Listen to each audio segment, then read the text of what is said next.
average American now carries 23 extra pounds. Heart disease and stroke will claim the lives of 460,000 American women. 69 grams of fat. You could actually save 12 grams of the fat and half the calories if you simply ate an entire stick of butter. We're talking about diabetes and hypertension and bone diseases, osteoporosis. Prostate cancer is now the most common cancer in American men. Doctors say we really need to eat less red and processed meat. On arteriosclerosis and cancer and autoimmune disease. We have unprecedented amount of type 2 diabetes in our children, and we're starting to see hypertension in our children in grammar school. In case you're wondering, 2,120 calories. Clearly, the Western diet is taking a toll. This should serve as a wake-up call. We have a growing problem, and the ones who are growing are us. Food. It's central to our lives and traditions. Every special occasion seems to involve food and feasting. But could some of these same foods, including several that we think are good for our health, also be causing many of our most serious health problems? Indeed, we're facing a massive health crisis. No less than 40% of Americans today are obese, and about half of us are taking some form of prescription drug.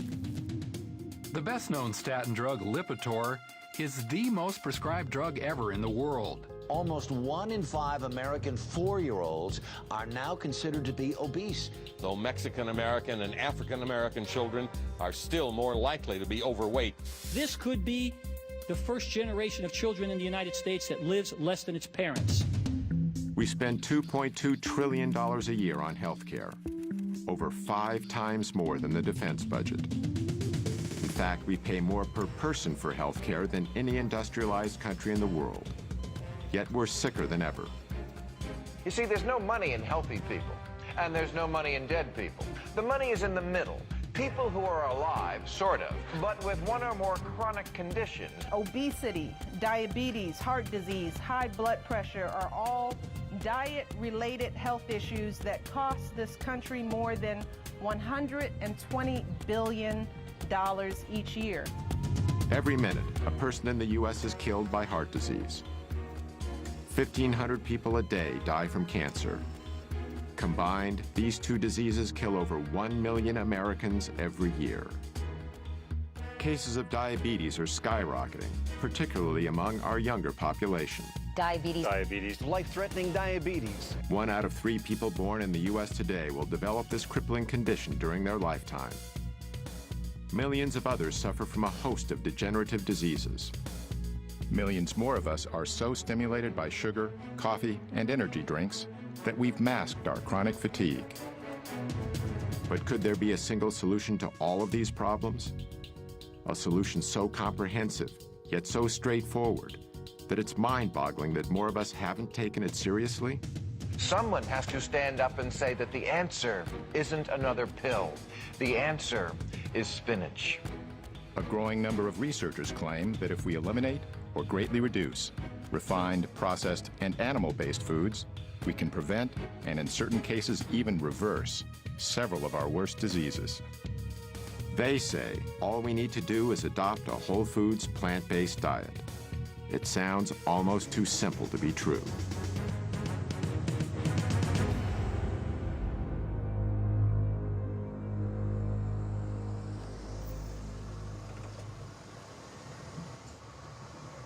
You might not expect someone like me to explore the connection between diet and disease. On my way over, I drank these 2 Red Bulls. I also had a 12-ounce Coke and another half of a 12-ounce Coke. I haven't always lived the healthiest lifestyle, and I've eaten more than my share of fast food. But as part of my effort to learn more about the link between food and health, I visited 2 physicians in Los Angeles, Dr. Matt Lederman and Dr. Alona Pulday. Hi. How you doing? Lee, nice to meet you. Nice to meet you, too. This is Dr. Pulday. Dr. Pulday, pleasure to meet you, too. Both are MDs. Dr. Lederman was trained in internal medicine and Dr. Pulday in family practice. They incorporate a whole plant foods nutrition plan into the treatment of their patients. So let's get started on that, and then we'll do some talking. 142.82. I found out a lot more than I expected. Like a lot of Americans, I thought my health was pretty good. I had no major diseases that I knew of. But I hadn't had a thorough checkup in a while, so I decided to get one. When Dr. Letterman gave me the results, it was a real wake-up call. I gotta say, I'm kind of shocked. I'm really worried about my blood work numbers. 240 on 241 for my cholesterol is way higher than it's ever been. I got this 6 number. That, to me, is the most worrying number I got. The 6 number was the result of something called a CRP test, which measures the inflammation in my heart and blood vessels. This put me in the high-risk category for a heart attack. So I committed to a 12-week nutrition program under Dr. Letterman's supervision. The plan was to treat my health problems by eating a whole foods, plant-based diet.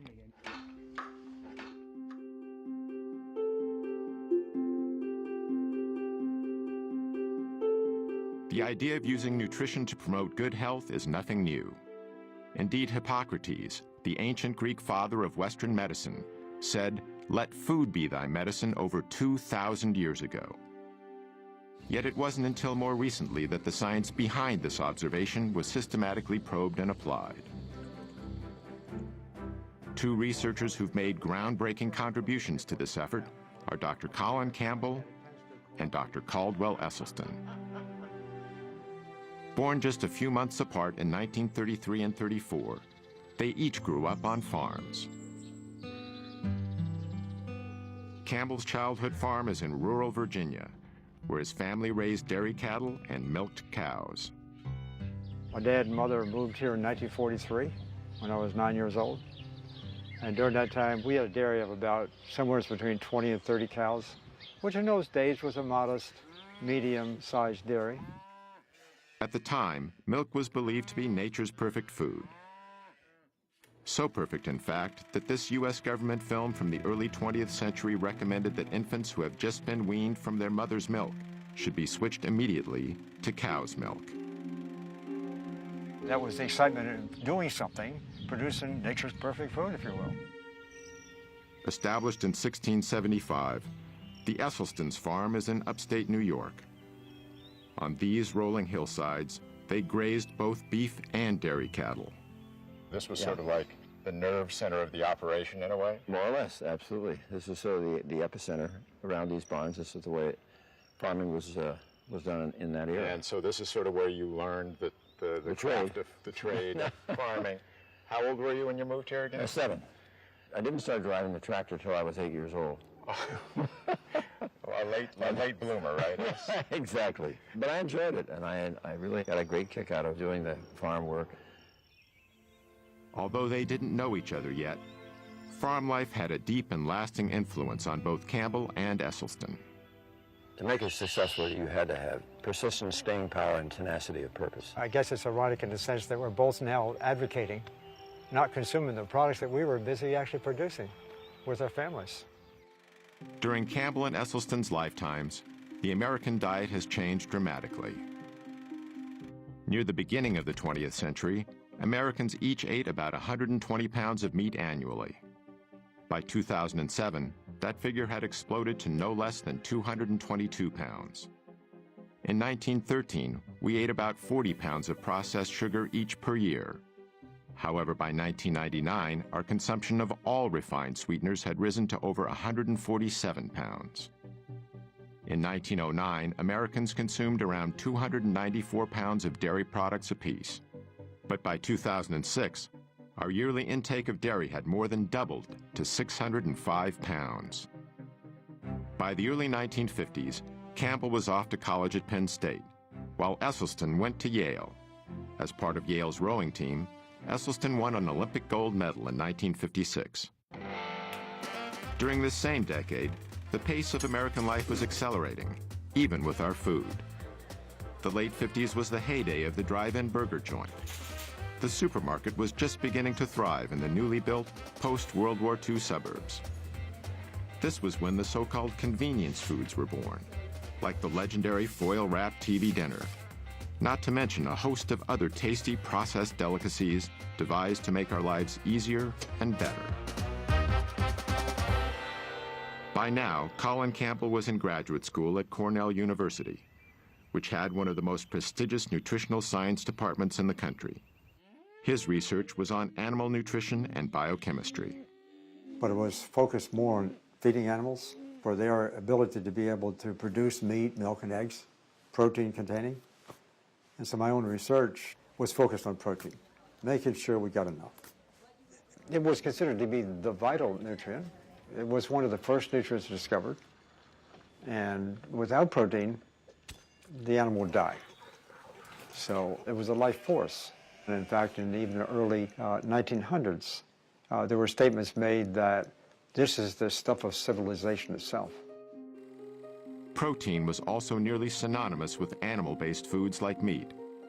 It still is today, all over America. Why do you think meat is important in our diet? Protein. Protein. Protein? Protein. Protein. Protein. Protein. A lot of protein. We need protein, don't we? We can't live without protein. The idea that plants had protein also didn't come into play until maybe the late 1800s, early 1900s, and then it struggled through the years. No matter what source the protein came from, in the late 1950s, most scientists believed the world needed a lot more of it. We had a lot of starving and malnourished children in the world. And so in my community, the nutrition community, there were discussions about why so, what could be done. And one of the prominent thoughts was to make sure they get enough protein. I certainly went along with this view. At about the same time, Dr. Caldwell Esselstyn was just beginning his medical career at the world-famous Cleveland Clinic in Cleveland, Ohio. Surgery soon became his specialty. There's something awfully satisfying about if you can remove the disease. For instance, if a patient had gallstones, you could remove them. If it was a gastric ulcer or a stomach ulcer, you'd directly take care of that. If it's a hernia, the same thing. During the 1960s, heart disease was on the rise in the U.S. What doctors commonly call coronary artery disease is usually caused by a condition of the arteries that supply the heart with blood. What happens is that over time, a fatty substance in the bloodstream called cholesterol builds up in the coronary arteries, restricting the blood flow to the heart. This can ultimately cause several problems, from severe chest pain called angina to heart attacks. Cholesterol is a natural substance produced by all animals, including humans, and it's an essential component of our cells' walls. But when we consume dietary cholesterol, which is only found in animal foods like meat, eggs, and dairy products, it tends to stay in the bloodstream. This so-called plaque is what collects on the inside of our blood vessels and is the major cause of coronary artery disease. In the late 1960s, a colleague of Dr. Esselstyn's at the Cleveland Clinic made a major breakthrough in the treatment of this condition.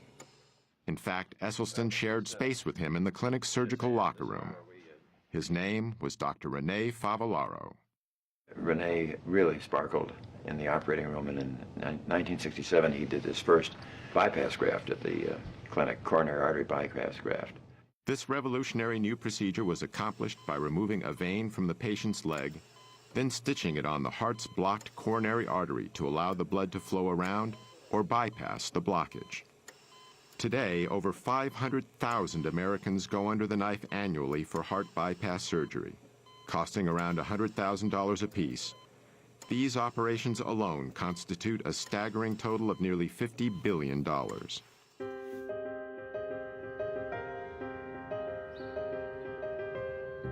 Joey Acoyne lives in Tampa, Florida, where he owns and operates a landscaping company. I tell everybody, the joke with everybody with me is, I don't eat to live, I live to eat. And my whole life, I ate whatever I wanted. In 2004, doctors discovered Joey had a dangerously high cholesterol level of 320 and a hazardous blood sugar level of 480. This not only made him a type 2 diabetic, but a prime candidate for a heart attack and a stroke. This is my daily pill regimen. I got 2 pills I take for my diabetes, then I got 1 for cholesterol, 1 for high blood pressure, and then I take Bieta, which is an injectable medicine, every morning before breakfast and every night before dinner. And that's what I've been doing for almost 4 years now. and I know it makes me tired, and I just don't feel normal. I only sleep 4 hours a night or so. I just hate taking them.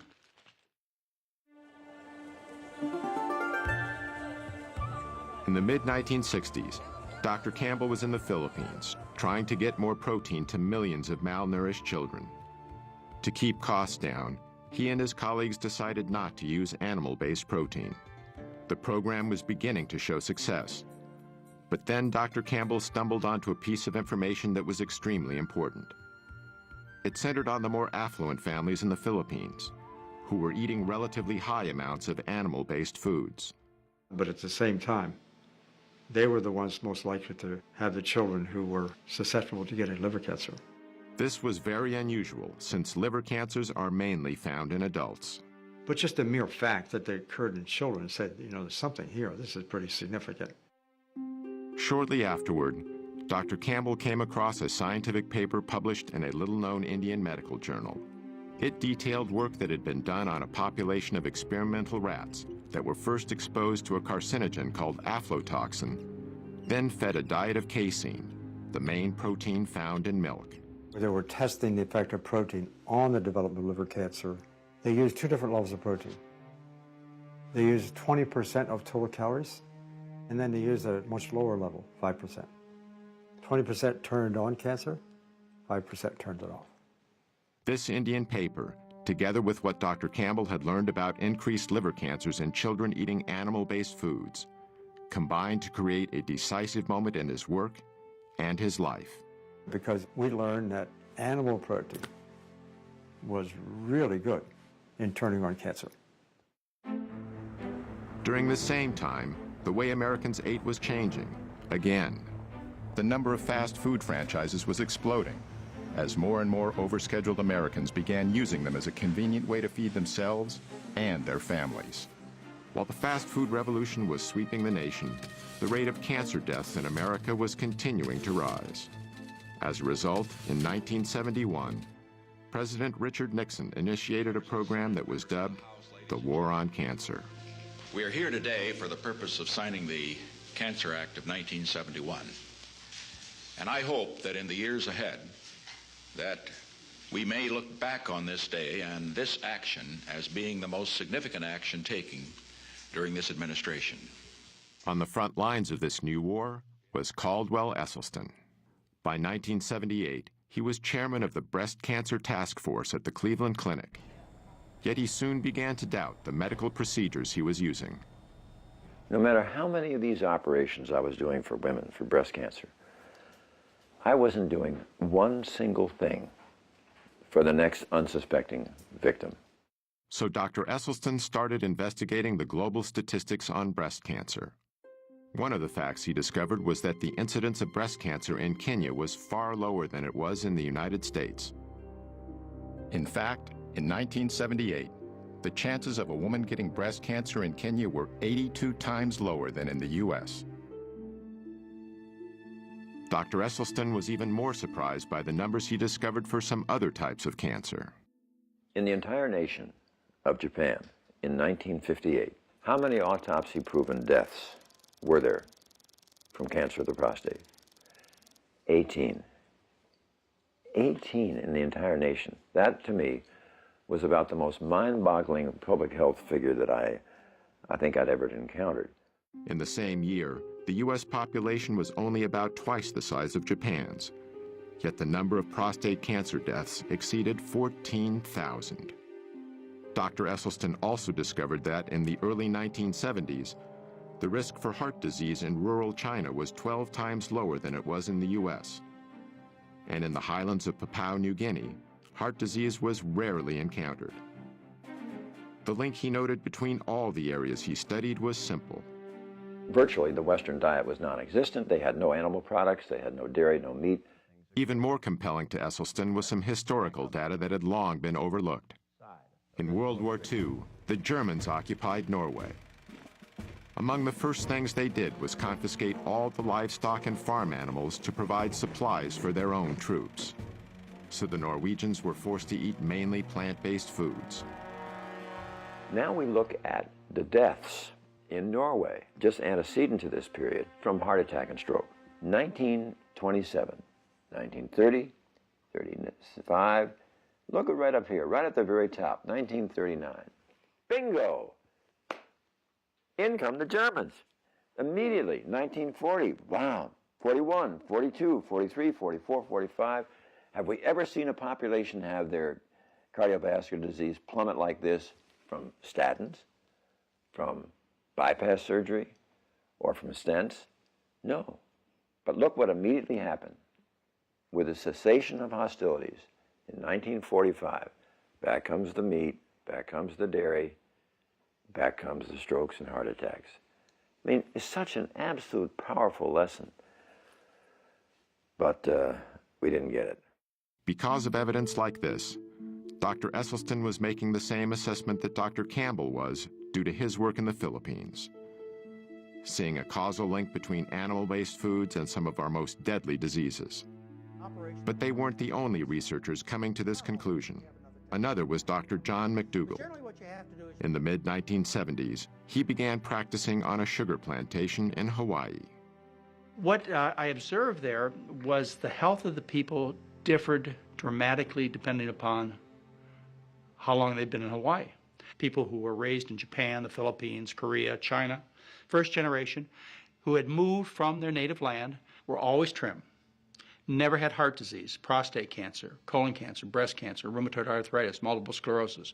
Never overweight. They were in their 80s and 90s and fully functional. Their kids got a little fatter, a little sicker. Their grandkids and the next generation were just as fat and sick as anybody I'd ever seen. And what came through clearly was the diet was the difference. The first generation had learned a diet of rice and vegetables in their native land. But the kids, they started to give up the rice and replace it with the animal foods, the dairy products, the meats. And the results were obvious. They got fat and sick. So I knew at that point what caused most diseases. At the time, however, Campbell and Esselstyn knew virtually nothing about this other information. Even so, they ultimately reached a revolutionary conclusion: that many of our most crippling conditions could be greatly reduced, if not completely eradicated, simply by eating what they call a whole foods, plant-based diet. This means consuming foods that come mainly from whole, minimally refined plants, such as fruits, vegetables, grains, and legumes. It also means avoiding animal-based foods such as meat, dairy, and eggs, as well as processed foods like bleached flour, refined sugars, and oil. Campbell and Esselstyn's research in this field would change their lives forever.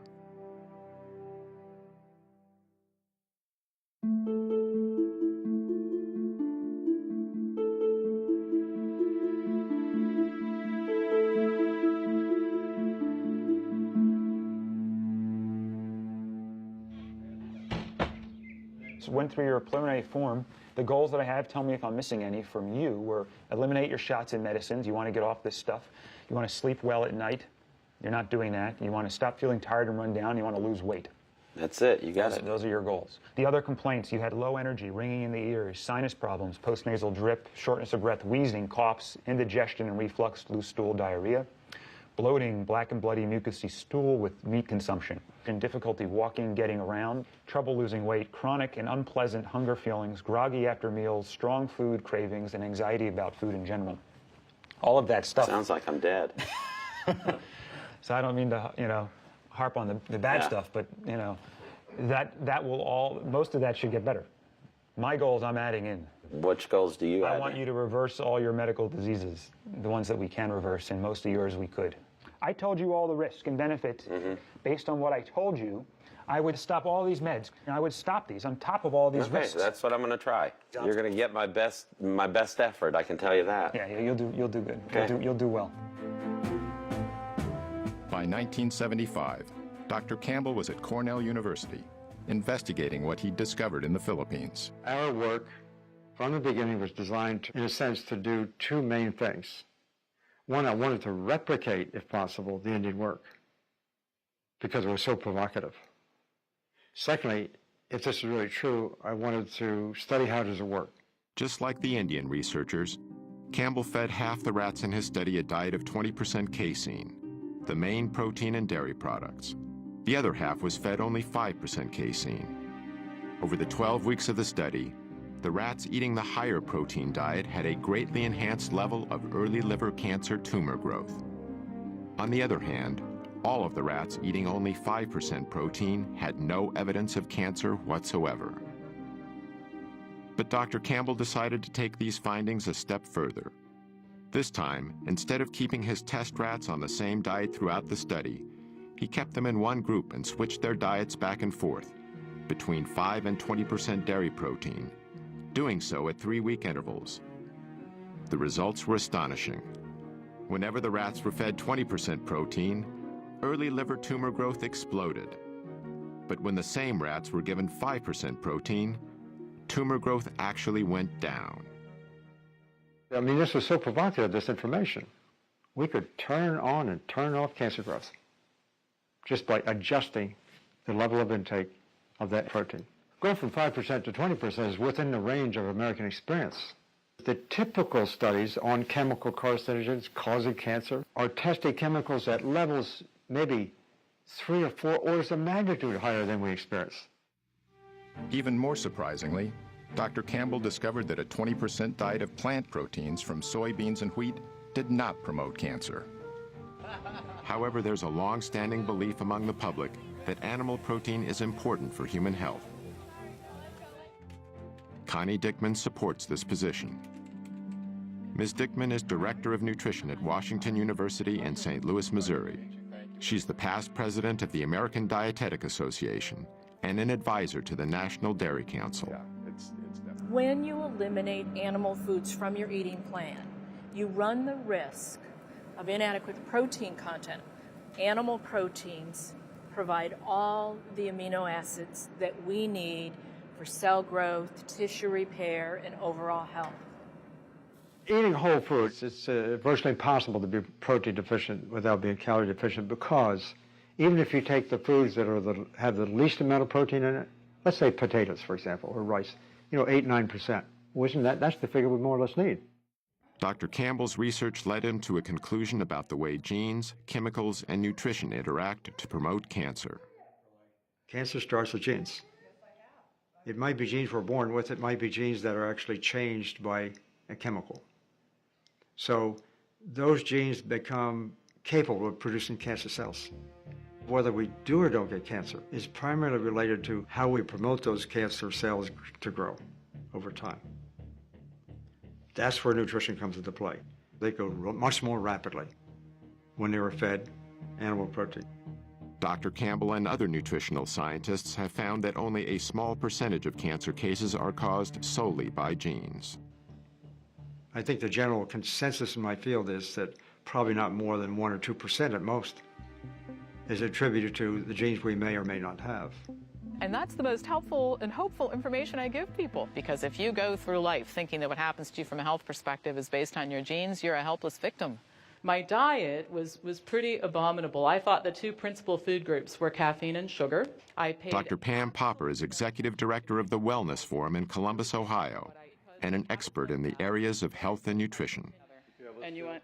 The women in my family are all overweight. I'm not. I don't eat and live like they do, so I've changed my health destiny by not engaging in the same habits. Over the next several years, Dr. Campbell initiated more extensive lab studies using various animal and plant nutrients. The results were consistent. Nutrients from animal foods promoted cancer growth, while nutrients from plant foods decreased cancer growth. Yet Campbell hadn't identified a specific biological mechanism that caused the effects he observed. And it finally occurred to me that there was no such thing as the mechanism. What we were looking at was a symphony of mechanisms. We think that nutrition is attributed to individual nutrients, and that's the way it gets marketed, and that's the way the companies tell us, so forth. When in fact, nutrition, all of it working together to create this symphony, the hundreds of thousands of different kinds of chemicals in food, all kind of working together nicely. I mean, the complexity is total. That's a holistic concept. And I had to say to myself, that's a very exciting idea. Dr. Campbell realized that his discoveries in the laboratory were significant but limited. How are these findings relevant in people? How do different types of foods affect cancer and other diseases? Campbell needed a large-scale population study. He would soon find a perfect opportunity.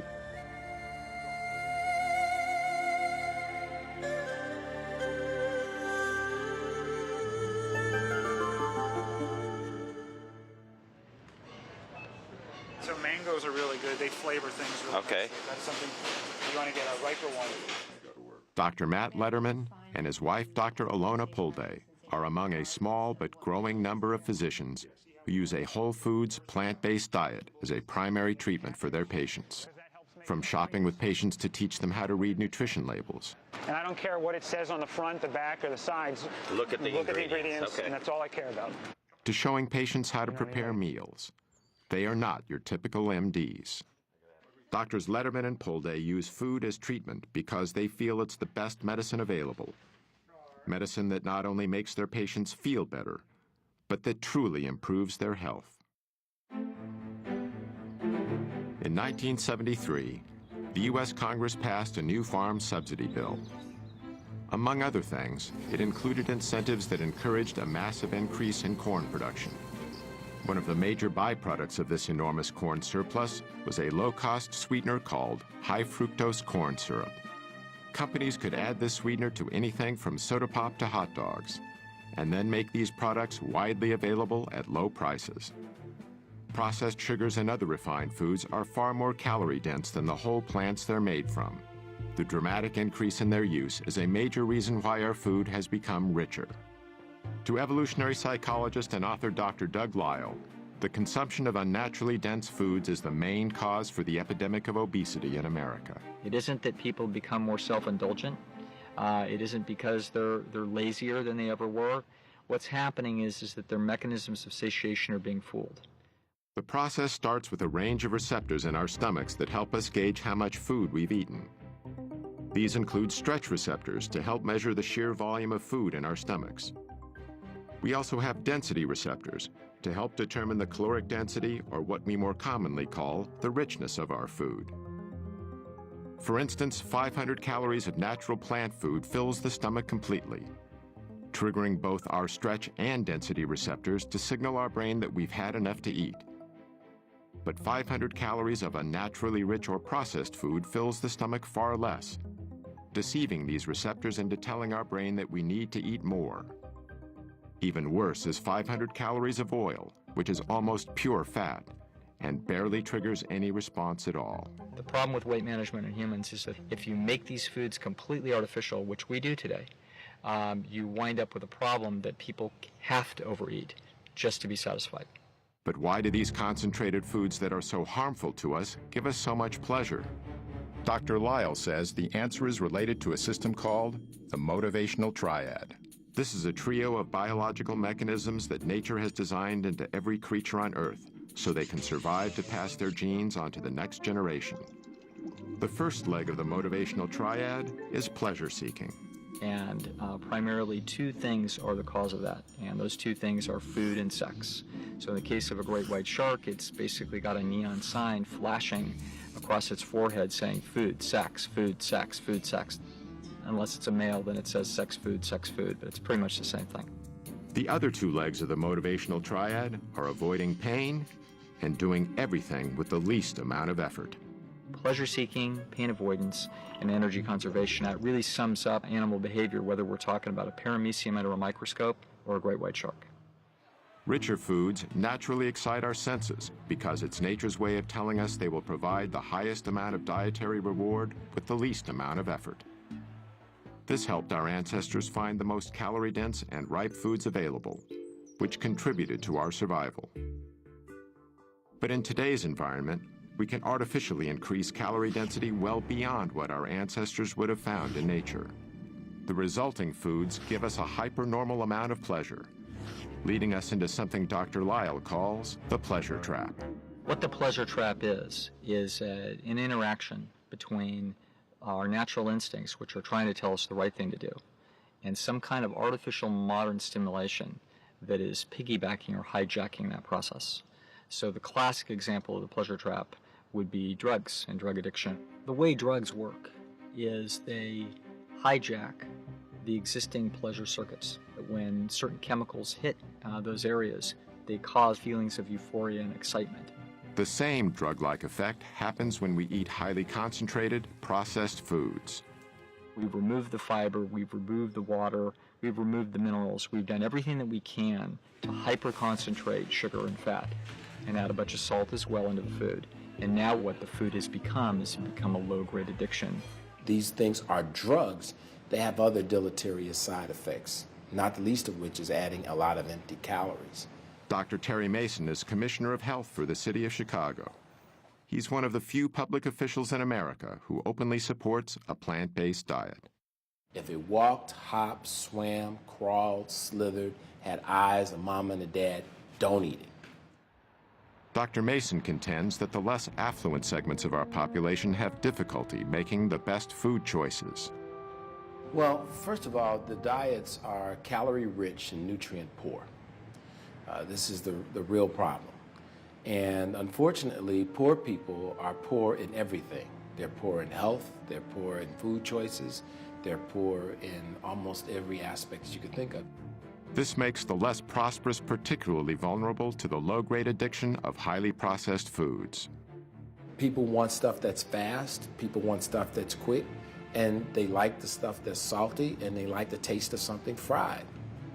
And so those are the kinds of things that you see in our community.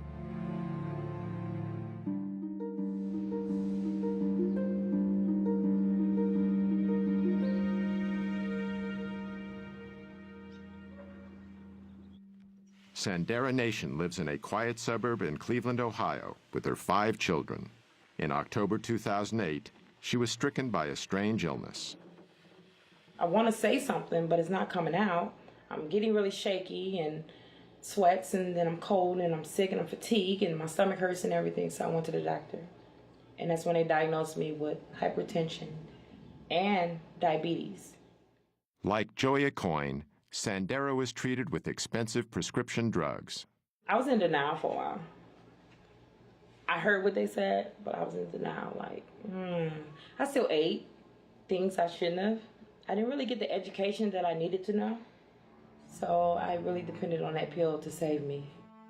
Then Sandera met with Dr. Esselstyn, who recommended that she treat her illnesses with a whole foods, plant-based diet. Let's come on in and we'll get to work. I was a little nervous, but he made it real easy for me. I was real interested in what he had to say and what he was going to teach me in the new journey that I would be taking with him.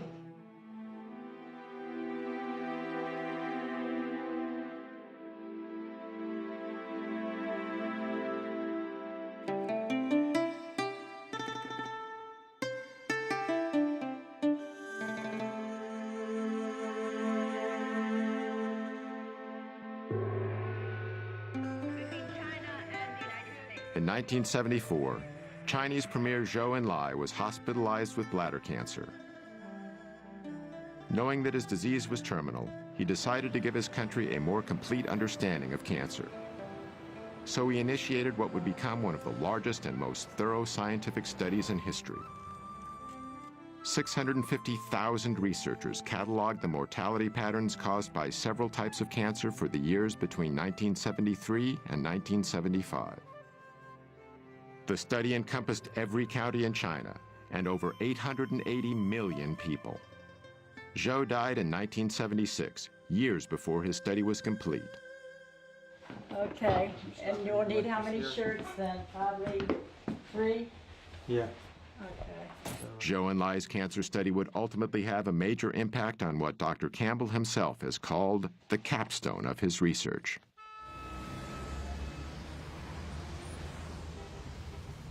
Early 1980s. And you were there for 2 or 3 months. Dr. Junshi Chen is now senior research professor with the Chinese Center for Disease Control and Prevention. He first met Dr. Campbell at Cornell in 1980, when he was a member of the Chinese Institute of Food and Nutrition Science. The Cold War was just beginning to thaw, and Dr. Chen was among the first senior scientists from China to visit the United States. By then, Dr. Campbell had become one of the most distinguished nutritional biochemists in the world. When they discovered this book, a significant collaboration was born. This is the Atlas of Cancer Mortality in China. Published in 1981, the Cancer Atlas was the result of Zhou and Lai's nationwide study. It showed a highly unusual geographical distribution of different types of cancer in China, which tended to be clustered in certain hotspots. The same was true with cancer after cancer, and the counties with the highest levels were often far greater than the counties with the lowest levels. So, for example, esophageal cancer, according to this cancer map, the mortality has 400-fold difference among different counties in China. That's huge.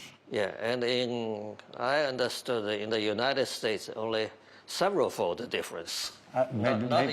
Maybe twofold is another. That's all we see. Yeah. So that caught our attention in terms of why. Because they are all Chinese. Genetically, they are all the same. And why they have so much difference in single cancer mortality. So we believe it has to be related to the environment, the big environment. And from our professional perspective, of course, it's diet and the nutrition. Dr. Chen, you said, why don't we just go there and do a study? For Dr. Campbell, it was the opportunity he'd been looking for. Among other things, he could examine how his observations about liver cancer in Filipino children and the findings from his lab studies applied to a large human population.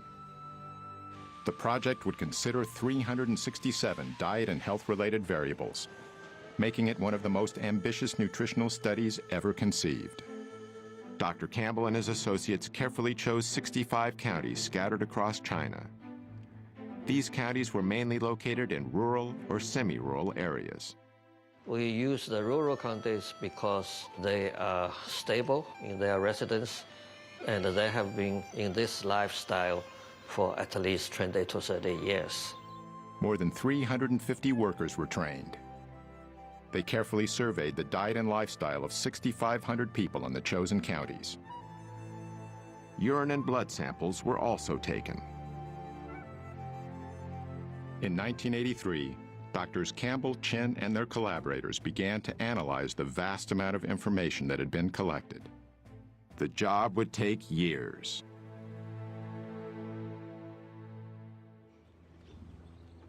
After 8 weeks eating plant-based foods, Joya Coyne was still off all his medications. When I started this, I had all these side effects from medication and from my being so unhealthy, but now I'm getting in better shape every day. I feel more healthy. I very seldom get tired during the day. I just feel so good all the time. This is a scale that I weigh myself on, and it started about 8 weeks ago, way up here around 218, 220, and now it's bouncing between 180 and 185. None of my belts fit. This one here, I actually had to have 2 new holes punched in because I like the belt so much. Nothing fits. I got to go shopping. It's just everything, all my clothes. A good problem to have. It's been fun for him because I think he's learned, in addition to the fact that he's seeing such great results, that he loves it. I don't think he'll go back to this old ways. He feels too good, and he likes, even if he started to go off a little bit, he feels too good, his energy's too good, he looks younger. And the fact that he would have to go back on all the meds, if he did, I think that that's a huge motivation for him to maintain the lifestyle.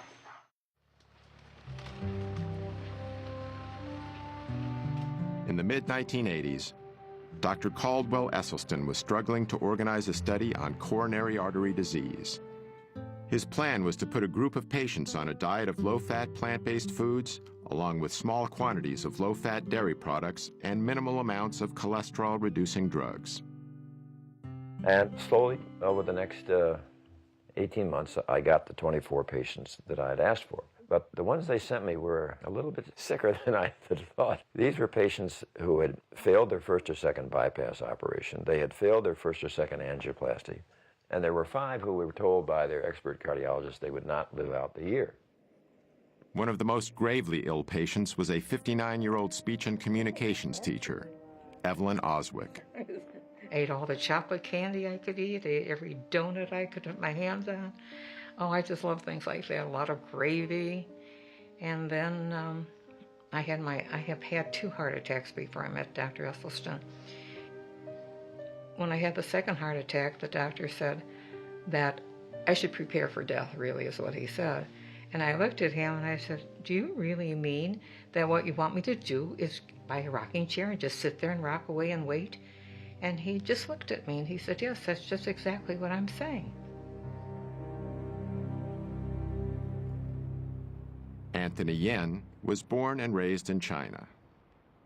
And we were eating typical Chinese cultural diet. A very small piece of meat, but they slice it, and so it was for flavor rather than in American style.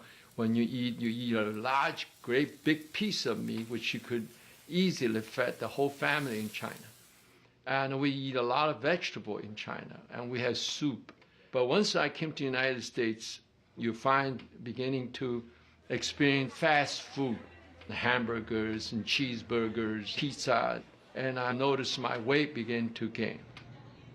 When Mr. Yin was 56 years old, he suddenly experienced severe chest pains. At that time, I had an open heart surgery. I have 5 bypass, 5. But it was very interesting. About a week later, I felt my chest tighten up again. So myself and my wife went to see Dr. Esselstyn. I saw every one of these patients myself every 2 weeks for the first 5 years. And at that visit, we would get a full cholesterol lipid profile. We would get blood pressure, weight, and I would go over every morsel they ate. By using simple foods as the main treatment for his patients, Dr. Esselstyn was bucking a high-tech, high-cost system that was deeply entrenched in both big medicine and big government. You know, behind my back, I got to be known as Dr. Sprouts. But I guess I've always liked a challenge. We preheat the oven, got the water going, we just add some seasonings, and then we add the onions and the spinach. I've never been a morning person my whole life, and but previous to this experience, it had probably been worse than ever, and that entailed needing to get up in the morning and caffeinate myself with Cokes and Red Bulls and stuff like that before I could even think or start to work. We didn't make the rice noodles, but you just boil them real quick and then throw this on top. Right. He's actually eating more often, but he's eating the right foods, and he lost weight. So he certainly feels much better that way, and you can tell it in his face, in his neck, you know, in his belly. He's lost a lot of weight there. He also has better energy. He's waking up earlier now. That's great, because we have then some morning time together. I don't have to carry anything. You're the doctor. 1990. Following nearly a decade of intense effort, Dr. Campbell and his colleagues finally published their China study. It identified no less than 94,000 correlations between diet and disease. Those are big numbers for any study. And in the end of the day, when we did all these correlations in this book here, and we looked at the number of them that were statistically significant, it was between about 8,000 to 9,000. When you have that large number of correlations and you start analyzing each one, if it works out as statistically significant, this means that if 19 out of 20 are pointing in the same direction, it's highly significant and likely to be true. Hundreds of detailed tables and charts were included in the study. Each one presented the raw data that was collected. Then, this information was cross-referenced in multiple ways to demonstrate its reliability and to show how it linked with the 367 variables the study examined. I think the major message we got out of all these correlation analysis is only one message. The plant food-based diet, mainly cereal grains, vegetables, and fruits, and very little animal food, is always associated with lower mortality of certain cancers, stroke, and coronary heart disease. The New York Times called it the most comprehensive large study ever undertaken of the relationship between diet and the risk of developing disease. For Dr. Campbell, he finally had large-scale data on people, and it was remarkably consistent with his earlier discoveries. Together, he found that the scientific evidence was clear. Whole plant-based foods were beneficial to human health, while animal-based foods were not.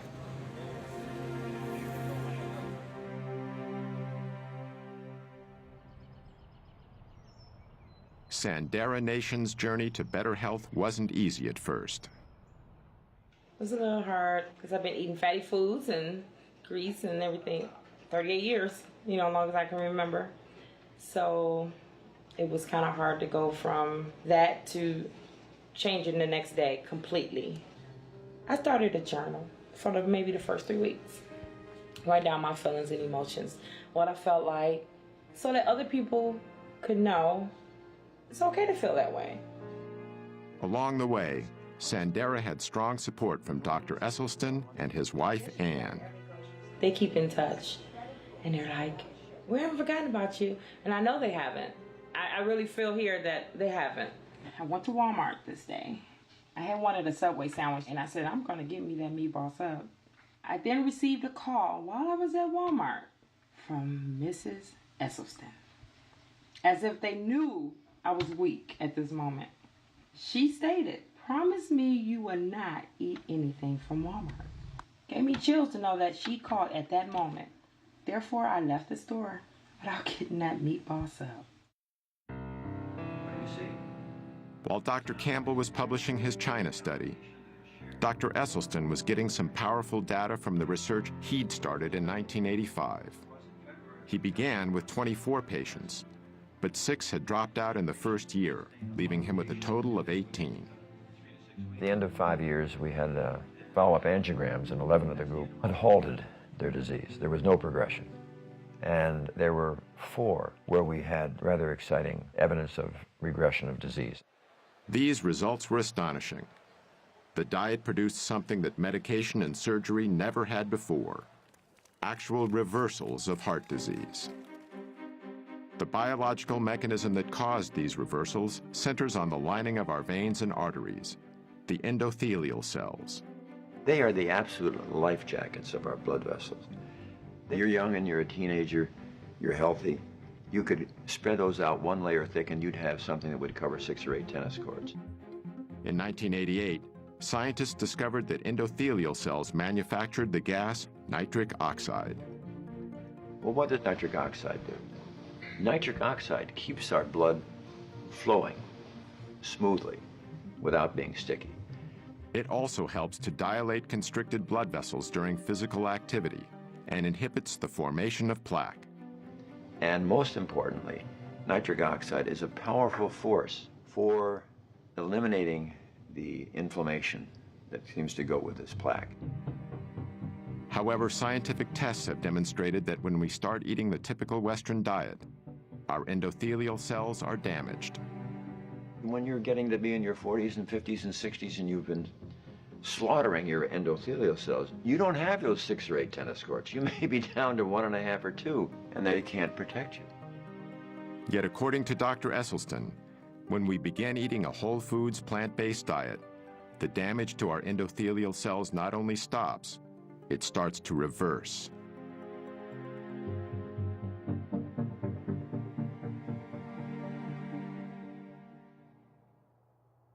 About 5 years into his study, Esselstyn made a small but significant change in his patient's menu. It started in 1990, when he read the glowing review of Dr. Campbell's China study in the New York Times. Dr. Esselstyn saw that and invited me to come to a conference he was organizing in Arizona.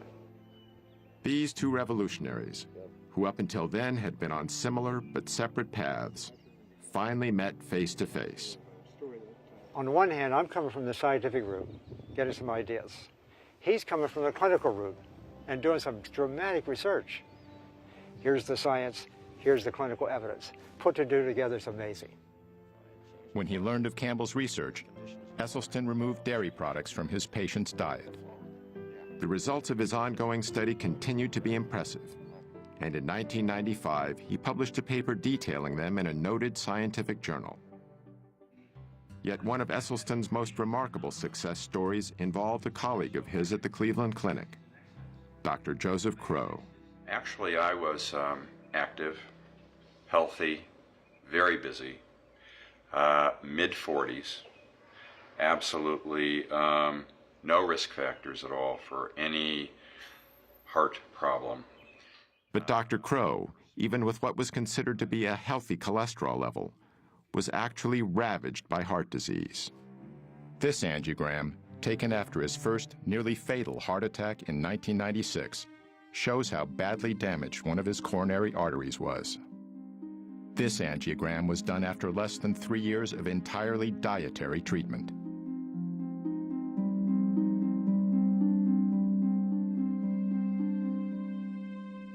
Dr. Crow is fortunate. In 25% of cases, sudden death is the first and only sign of coronary artery disease. Of Dr. Esselstyn's original 18 patients, all survived the initial 12 years of the study.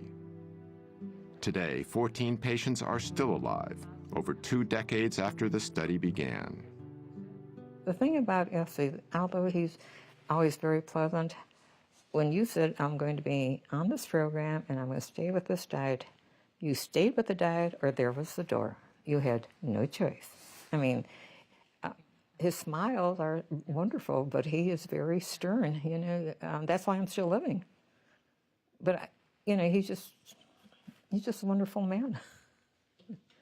And I look at the pictures, some of my pictures years ago, 20 years ago, actually looks older than today. The only thing is I lost more hair, you know. Anthony and the other male patients also noted another change. When you're young, when you're a teenager, you see a female and so on, it gets kind of excited. And the first reaction physically, you know, it gets attention, you know. Raise the flag, I call it. This happened to us. All the other Dr. Esselstyn's, I call them all the guinea pigs. The flag still rises. Talking to your doctor about ED may be the last thing you want to do, but it's definitely a conversation worth having. I'm a practicing urologist and have been so for the last 25 years. And erectile dysfunction is actually the first clinical indicator of generalized cardiovascular disease. It's the canary in the coal mine. It's the thing that lets you know that you have some significant endothelial and vascular disease much earlier than will a heart attack or something like that. We have to stop thinking of the body like it's compartmentalized. It really isn't. The blood goes everywhere in the body. And so if you have vascular disease anywhere, you have it everywhere. Despite the apparent success of the dietary approach, some critics say eating this way is extreme. Now, with the Western diet, this guarantees there are going to be, what, 500,000 people in this country this year who will have to have the front half of their body divided, their heart exposed, then veins will be taken from their leg and sewed on their heart. Some people would call that extreme. Dr. Esselstyn has now successfully treated over 250 patients with heart disease, using almost exclusively a whole foods, plant-based diet. Heart disease, as far as I'm concerned, is an absolutely toothless paper tiger that need never, ever exist. And if it does exist, it need never, ever progress.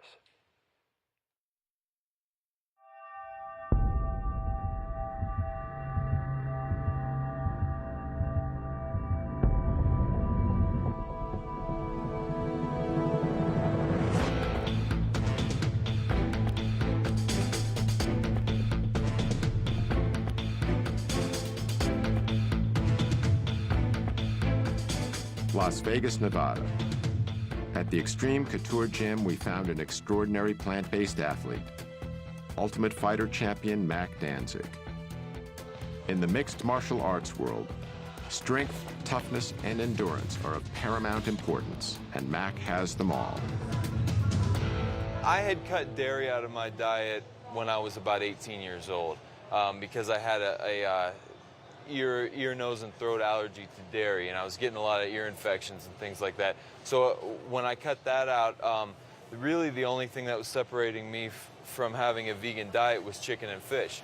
So I was just eating that for years, and I was eating it because I thought that I needed to, because everyone tells you, you know, if you're an athlete, you need, you know, at least chicken and fish in your diet for protein. You know, something that's just one of the myths that's been perpetuated for a while.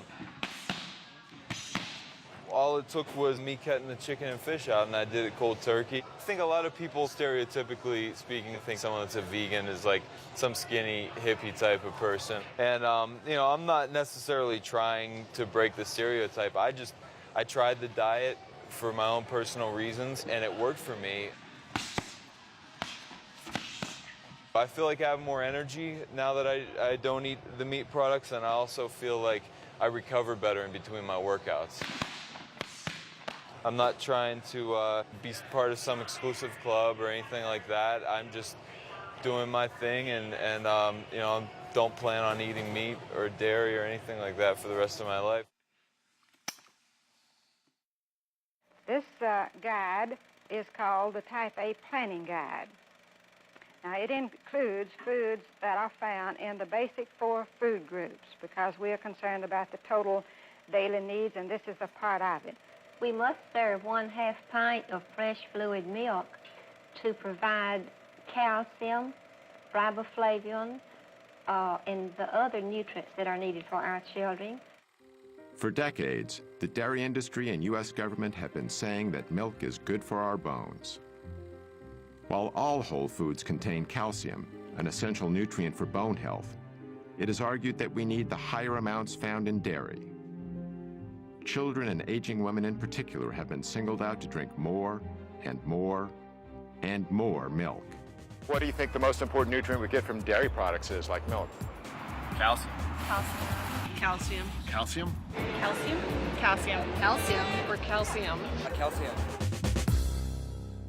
The science in terms of dairy's role in healthy bones is pretty strong. And in fact, the National Osteoporosis Foundation, of course, utilizes that science in their recommendations. Osteoporosis is a degenerative bone disease, which has been widely linked to a lack of calcium. If this is true, nations with a high intake of dairy products, which are a major source of calcium in a westernized diet, should have low levels of osteoporosis.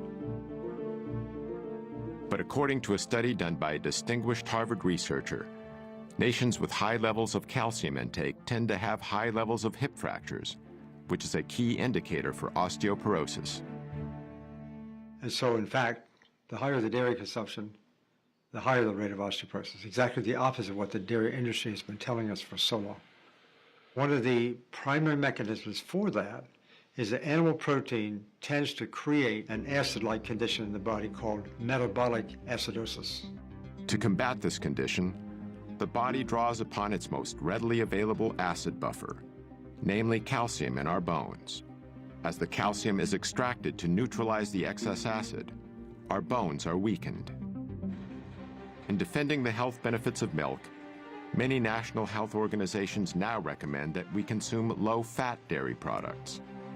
It can be milk, it can be yogurt, it can be cheese, it can be anything made from milk. But again, the important message, it's a message that comes from the American Dietetic Association, the National Osteoporosis Foundation, cancer, heart. We're all in the same page. It needs to be low fat or fat-free. So as the fat is taken out, the protein becomes a larger proportion of the total. So they become higher in protein, lower in fat. And when we compare these high protein, low fat milk products, for example, with prostate cancer, the relationship is as strong as it is for cigarette smoking and lung cancer. Most of these animals here are what we call heifers. They're the young females, not yet cows. So they haven't had their first calf yet. They haven't had their first calf. So they have to have their first calf before they can Once lactate. they come into lactation, they almost keep them these days. They keep them pregnant continuously Exactly. for 3 or 4 years. Why are they eating grass now? Well, this is the last time in their lifetime they're going to see grass. After that, they're in the barn. They're standing there for the rest of their life.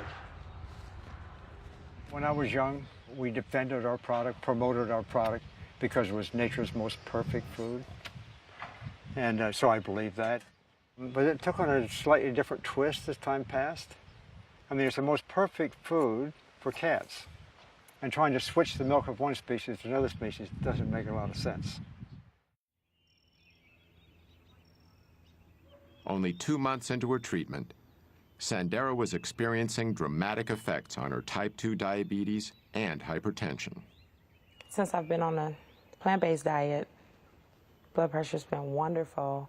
My blood sugars are in the 80s. It shocks me, 70s. And so I was alarmed when it was 60. I'm like, isn't that bad? It's 60, you know, and I talked to the diabetes educator, which is wonderful. She's like, no, that's a normal blood sugar.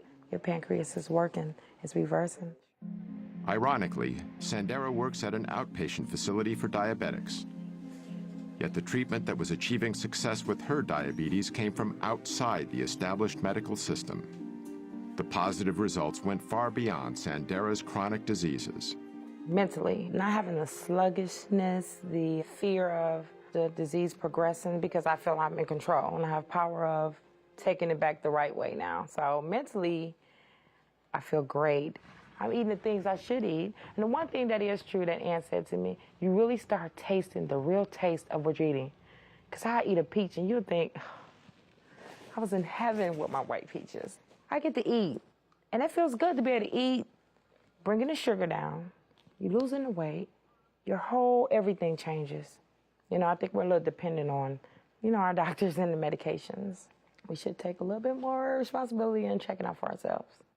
And speaking of doctors and medications, how does Sandera's regular physician feel about her new lifestyle? When I recently approached her about my blood sugars being so great, my question was, should I not take my medication? She said, no, you still take your medications. And she said, what is that doctor trying to do? Take you off your medications? And I'm looking like, yeah, I'm hoping that's the goal. So there's still people we have to make believers. Yeah. Sally and Jim eat their breakfast at about 7 o'clock. It's a good breakfast of good foundation foods. Today they're having milk, cereal, poached eggs, and sliced oranges. They are starting the day right. The key agency that sets nutritional guidelines for Americans is the United States Department of Agriculture. The USDA helps determine what foods are served to everyone from our soldiers in the field to our kids in their school cafeterias. These guidelines are also taught in our schools, influencing what our children will eat for the rest of their lives. Dr. David Klurfeld is a nutritional scientist and national program leader for human nutrition with the USDA's Agricultural Research Service.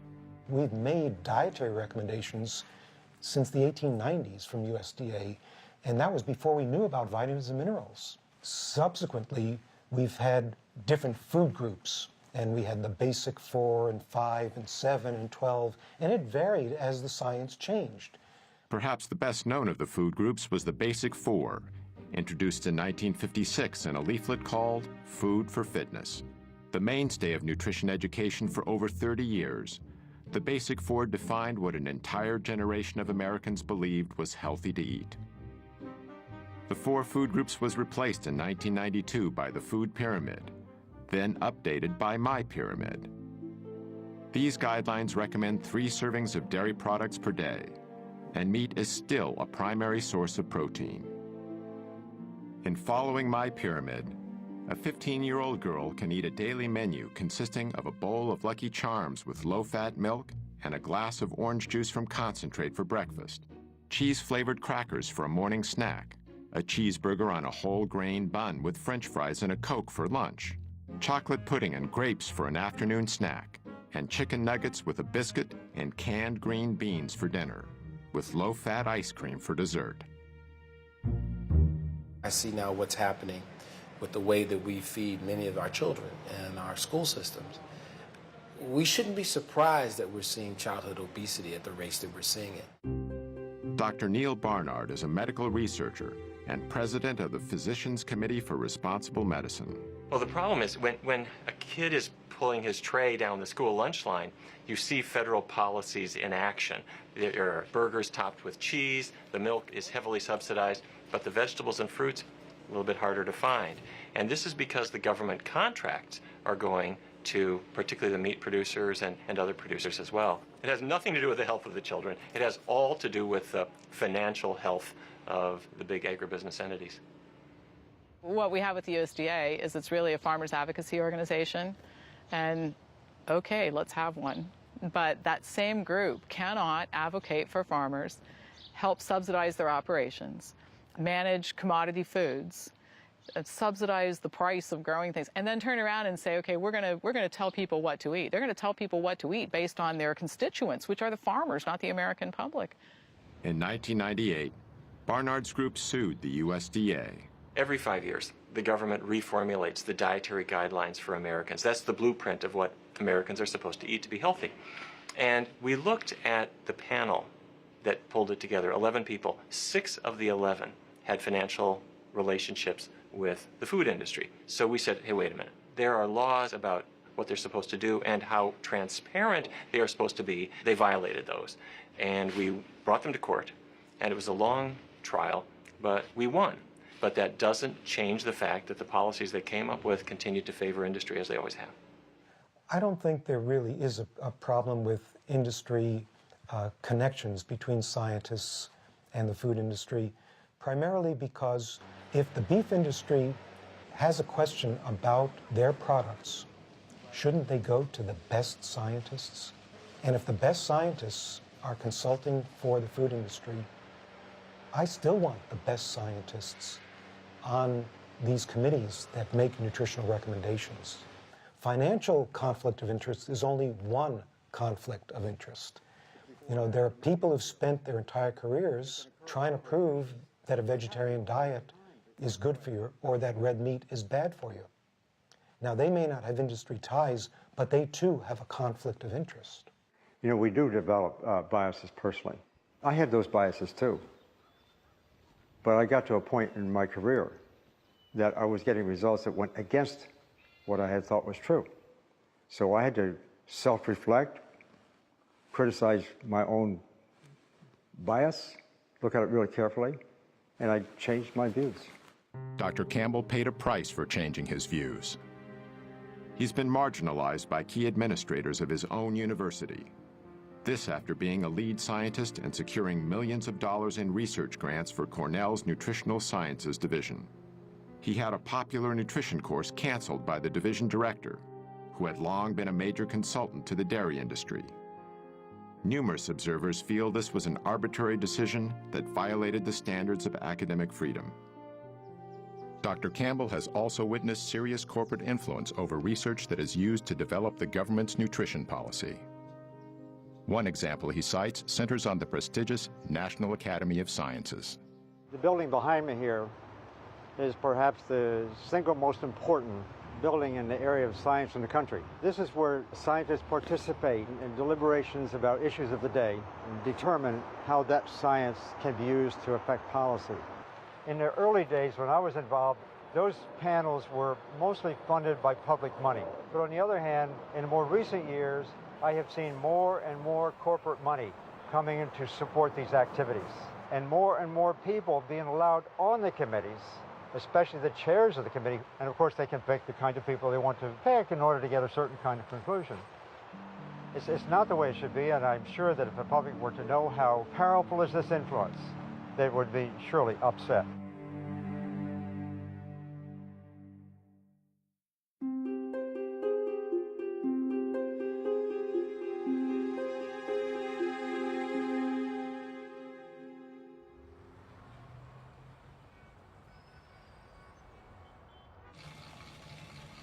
I had been a runner for 14 years, in fact, a marathoner. 47 years old, at the top of my game. In 1982, Ruth Heydrich's running career came to a sudden stop when she was diagnosed with breast cancer. After a mastectomy, her doctors recommended chemotherapy and radiation to treat the cancer that had by then spread to her lungs and bones. Ruth decided to visit Dr. John McDougall instead. And I said, Ruth, I've spent my residency collecting information on diet and breast cancer. It's all in these files right here. Sit in my office and read through it and see what you think. He said, these are the studies that show what I'm trying to prove is that diet can reverse breast cancer. And she read it, and she comes out and she says, okay, I've changed my diet. She changed her diet. So he showed me how to eat, no added oils, lots of fruits and vegetables, whole grains. Ruth then started training for the Ironman Triathlon in Hawaii, which combines running a marathon with long-distance biking and swimming. I became obsessed. Kept up the running, of course, never stopped, and then added swimming, biking, and for good measure, lifted weights. And people are saying, you're crazy. You're a cancer patient. You should be resting. Doctors told me this. I felt so good. I felt fit, and I wanted to maintain that level of fitness. And I felt sure that if I had a healthy body and I was putting the right food into it, that I could beat this cancer. At the Ironman Triathlon, Ruth won a gold medal in her age group. Stuck with the diet, found out my arthritis disappeared, my constipation disappeared, my dandruff disappeared. No sign of depression, which you might expect with a cancer diagnosis. I felt renewed, invigorated, and out to show that diet is so much more important than anybody ever thought. Other women get over breast cancer, colon cancer, prostate cancer. There are people who have had metastatic prostate cancer all over the body who have gone through what we call spontaneous remission. In other words, they've been cured. And it's not the end of the world when you get this diagnosis. Some people get over it. Ruth did. So I'm still racing, still daily training. Now, how many people in their 70s are doing triathlons? Not very many. So that gives hope for all of us as we age, that not only will you stay healthy and beat the degenerative diseases that most people get, but you can start collecting medals.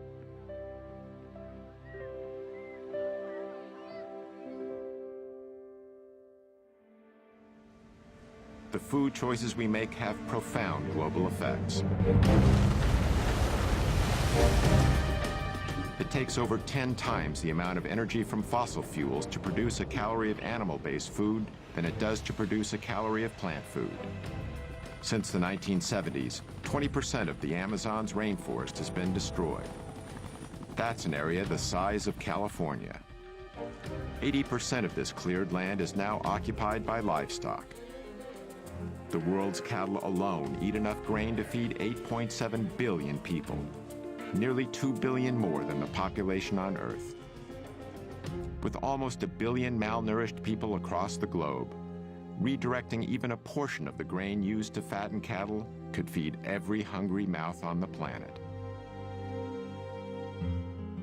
For Gene Bauer, factors like these, combined with a deep respect for animals, helped convince him to adopt a plant-based diet. Mr. Bauer is president and co-founder of Farm Sanctuary near Watkins Glen, New York. It provides a safe haven for animals that have been abandoned or abused. I grew up eating animals, like most people in our country, but once I started considering my food choices, I recognized that I didn't really want to eat animals. And the more I learned, the more I saw that I was healthier if I didn't eat animals, and that I had a much lighter footprint on our planet. The livestock industry is a greater contributor to global warming than the entire transportation industry, according to the United Nations.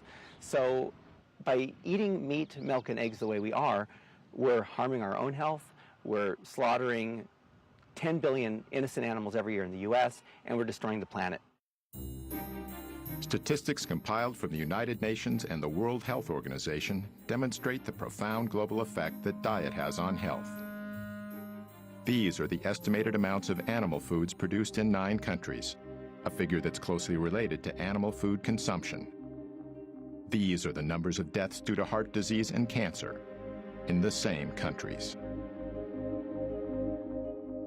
In the United States, the very same diseases continue to have a grave impact. Even with the billions of dollars spent on cardiac treatment, heart disease is still the #1 cause of death, killing over 600,000 people a year. And the elephant in the room, when we talk about stents and heart bypass surgery, is the fact that, well, it's no question In an emergency, these procedures are absolutely life-saving. But when they're done electively, and these procedures do not protect from new heart attacks. Stents and bypass operations are used mainly to treat large arterial blockages. Yet according to many research studies, only a small percentage of heart attacks are caused by the largest buildups of plaque. The rest are caused by the more numerous, newer blockages that are far more inflamed and much more likely to rupture than the larger, older, more stable plaques. And so this is why those procedures don't treat the disease. They are treating symptoms. Dr. Esselstyn has been eating the same foods that he has recommended to his patients for over 25 years. One of his sons, Rip Esselstyn, used a plant-based diet to fuel a successful 10-year career as a professional triathlete. When Rip turned 34, he was ready for a career change and trained to become a firefighter.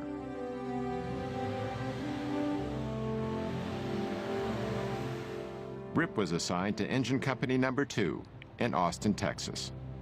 We're incredibly competitive here at the fire station, and we love making bets. So we were out on the porch one night, and we kind of made this little bar bet to see who had the lowest cholesterol level. So the next morning, we drove to a lab, got tested, and the results came back, and it led to a discovery that J.R. James Ray, our resident redneck, had a cholesterol of 344. Pretty much means you're knocking at death's door. And so what we did in an act of solidarity is the next day we went about eating a plant-strong diet to basically save his life and save his arteries. The men agreed to change their firehouse diet. But in Texas, old eating habits die hard. Meat's almost a sport in Texas. I have several good friends that they were barbecue teams. That's what they do. That's their sport on the weekends. Texans are serious about Texas, barbecue. Kansas.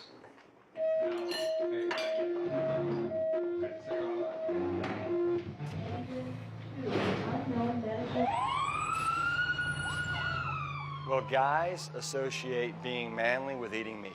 And if you're a firefighter, it's exponentially so.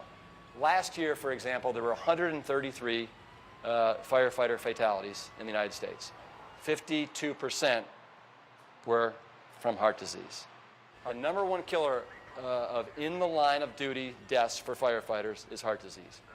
After just 3 weeks on his new diet, JR tested his blood cholesterol and it dropped 148 points, a decrease of 43%. His results inspired the others who also saw their cholesterol drop and their energy levels rise. As firemen, they were not only helping themselves, they were in better shape to assist others. One of the things about being a firefighter is you don't have any idea what your next call could be. We may have a high-rise alarm where we have to go up 20 flights of stairs with air packs on, with all of our bunker gear on, with a high-rise pack on our backs. Anybody can go down the pole, but not everybody can go up, especially without their legs. And right there, you're talking about an additional 75 to 100 pounds that you have to carry up 20 flights of stairs. You have to have an amazing aerobic capacity and strength in order to do that. Real men eat plants. Real men eat plants. You know, as firefighters, everybody thinks that we fight fire, and we do. But over 70% of our calls are medical emergencies where we are responding to heart disease, hypertension, type 2 diabetes, rampant obesity. And so we see up close and personal basically the destruction that's being caused by the standard American diet. To me, the answer is just absolutely so simple it's criminal. And it's just people starting to take responsibility for their health and starting to eat more plant-based foods. It's that simple. After 13 weeks on a whole foods plant-based diet, it was time to get my results from Dr. Letterman. When you started, your weight was 231 pounds, Right. now 211 pounds. Okay, that's It's a 20-pound drop there. Wow. Your blood pressure was 142/82 when you started. It's now 112/70. Wow, All right. that's a big drop, That's a nice drop. Oh yeah, that's great. And it'll just keep dropping as you continue to do this. Your pulse was resting at 92 when you started. It's now down to 60. resting. Okay, cool. Your total cholesterol, though, went from 241 down to 154. What? Yeah, that was pretty amazing. 241 down to 154. 154? 154, yeah. It's really, and your LDL, which is your bad cholesterol, I think this is the most impressive, went from 157 down to 80. No way! Yeah, that's amazing, though, to drop almost in half. We did CRP last time, which is sort of the marker of the inflammation in the heart and the blood vessels, and that went from 6.0 down to 2.8. Without using any medications, I significantly reduced my chances of getting a heart attack and many other diseases. Tomorrow marks 20 weeks on the program. I've lost 45 pounds. I've reversed the diabetes. You have to know that everybody is so incredibly proud of what you've done. I don't have to rely on the medication. I have a lot of energy that I didn't have before. My children love it. They're so proud of me, and they tell me all the time. I had a little saying that I've carried around for maybe the last 2 years, and it's win the war. Do not let one lost battle end the war. If you do break down and give in to temptation, do not quit. Just get right back on track. Not tomorrow, but right now. The diabetes is not coming back. I'm not going to let it come back, nor the weight. The message is you're in control of your life. Joey Acoin had over 24 health problems, including type 2 diabetes. But after 22 weeks eating plant-based foods, his condition had changed dramatically. Hey, how you doing? Back again. And you're getting healthier. Your weight is down 28 pounds. You feel better than you have.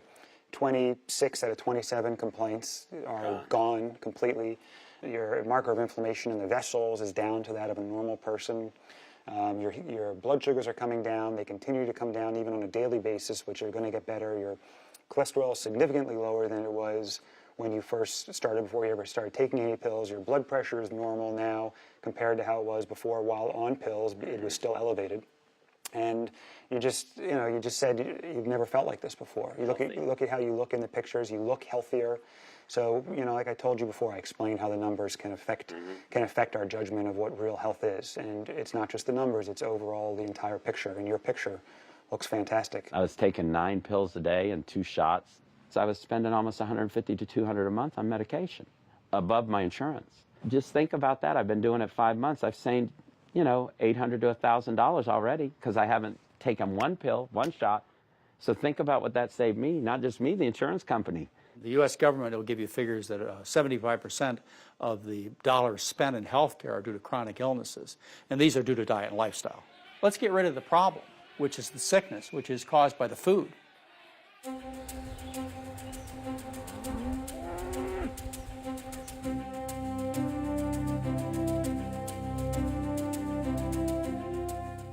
Now well into their 70s, Doctors Campbell and Esselstyn are both vital and active. They also continue to spread their message. If you carefully look at our school children, already the arteries to their brain, the carotid artery, is getting some intimal medial thickening. Dr. Esselstyn lectures about his research all over the United States and abroad. His wife Ann frequently accompanies him to help counsel patients and to demonstrate the preparation of plant-based foods. Dr. Esselstyn is also director of the Cardiovascular Disease Prevention and Reversal Program at the Cleveland Clinic's Wellness Institute. Like Dr. Esselstyn, Dr. Campbell continues to lecture throughout America and beyond. Dr. Campbell, you believe that even if animal-based proteins, meat, dairy, etc., are free from contamination, you don't think people should eat them? No, I don't. I think the closer we get to a plant-based diet, I should say a whole foods plant-based diet, the healthier we're going to be for all of us. In China, where Dr. Campbell did his large study a generation ago, the population has experienced dramatic increases in the amount of meat, dairy, and processed foods the average person consumes. At the same time, the rates of degenerative diseases are skyrocketing. Many Chinese now share some of the same beliefs Americans have about nutrition. 吃肉，我觉得增加蛋白质啊，对人体是有很多好处。早晨起来喝一杯牛奶，我认为好像还是比较好。Dr. Campbell's message is resonating with growing numbers of concerned people around the world. Oh, thank you, thank you, thank you. Uh-oh. Thanks to the efforts of both these pioneers and their colleagues, thousands of people are realizing that profound improvements in health and quality of life are within reach. You have two choices. You can eat yourself into poor health and early death, or you can eat yourself into good health and a long, healthy life. And that road is on a plant-centered dietary pattern. You know, I know of nothing else in medicine that can come close to what a plant-based diet can do. I can say this with a great deal of confidence, that our national authorities are simply excluding this concept of nutrition from the debate and the discussion in order to protect the status quo. In theory, if everyone were to adopt this, I really believe we could cut healthcare costs by 70 to 80%. That's amazing. And it all comes from understanding nutrition, applying nutrition, and just watching the results.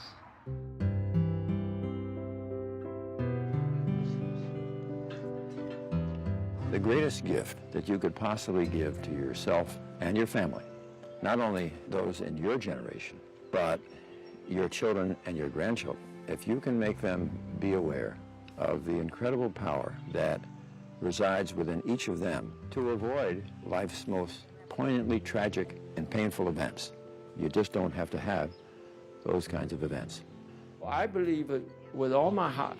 If anyone listens to this, and they really should look at their refrigerator and look at their diet and give it a try. You'll lose weight and you'll be healthier. Nothing could lose if you just take a few weeks and try. You could see how easy it is. I'm not going to say it was difficult. Again, I made up my mind. This is what I'm going to do. I never felt like I wasn't getting what I wanted. So I didn't have ice cream. So I didn't have the donuts. So I ate something else. I can thank them in every way I can think possible, and my doctor, especially Matt, when they just can't understand what it's done to change my life. And it really has, not just mine, my family's, everybody's. It gives me shivers talking about it because it's so serious. It's a life-changing experience. You can be in control. And I stress this because there's so many things going on in my life that I'm not in control of. And that's my message. You can't control your outcome of your body. Eat to live and don't live to eat. You better get that. You better get that recipe.